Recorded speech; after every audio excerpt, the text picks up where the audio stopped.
किया। अब मैं उसकी क्लैरिफिकेशन के लिए मैं श्री अवैस अंबर जी से आग्रह करूंगा कि प्लीज़ क्लियरफाई करेंगे। कुछ लोगों ने हमसे ये क्वेश्चन किया है कि रोज़माइन हमारा एडमिशन किसी कॉलेज में करवा के फ़ी कैसे पे करेगी।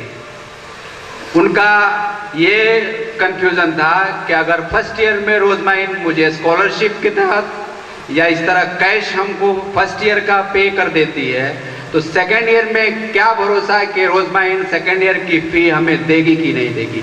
थोड़ा क्लियरिफिकेशन करें हमारे चेयरमैन साहब। सवाल, पहली बात कि रोज़माइन educational and charitable trust cash क्यों नहीं दे रही है। इसका पहला सवाल का जवाब यह है कि रोज़माइन एजुकेशनल एंड चैरिटेबल ट्रस्ट बच्चों को जो पैसा देती है या स्कॉलरशिप देती है उसका तरीका बहुत साफ सुथरा है। वो तरीका यह है कि मान लीजिए कि हमारे प्रोफेसर साहब के पास मैं मिलने गया, ये एक इंडस्ट्री के मालिक हैं। मैंने प्रोफेसर साहब को कहा, प्रोफेसर साहब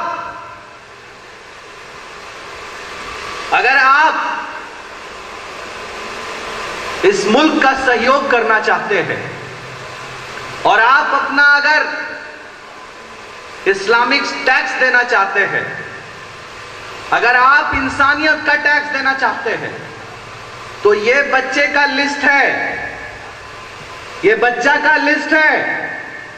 प्रोफेसर साहब इसमें राम कुमार पिता श्याम कुमार, मोहम्मद रहीम पिता मोहम्मद कलीम, मोबाइल नंबर इतना, कॉलेज ये, इसके पास पढ़ाई का पैसा नहीं है, खाने का पैसा नहीं है, और इसका बैंक अकाउंट नंबर इतना है। अगर आप चाहे तो आप इसको स्पॉन्सर कर सकते हैं। अब इंजीनियर साहब बोले कि नहीं हम एक ठो बच्चा लेंगे, एक ठो बस, तो इंजीनियर साहब को उसका नाम, उसके पिता का नाम, उसका अकाउंट नंबर, उसका गांव दे दिया गया। इससे क्या फायदे हुए कि जो हालात मुसलमानों ने मदरसों में बनाए और हिंदुओं ने मंदिरों में बनाए, उन हालात से जो पैसा आया, बड़ा पैसा आया, उससे देश नहीं सजा। जब इंजीनियर साहब ने उस बच्चे को डायरेक्ट डोनेशन दे दिया तो उस बच्चे को भी नहीं पता चला कि यह पैसा कहां से आया। बच्चे को स्पॉन्सरशिप मिल गई और उस बच्चे को लेटर दिया गया कि 4 सालों तक आपका कोई पैसा नहीं लगेगा।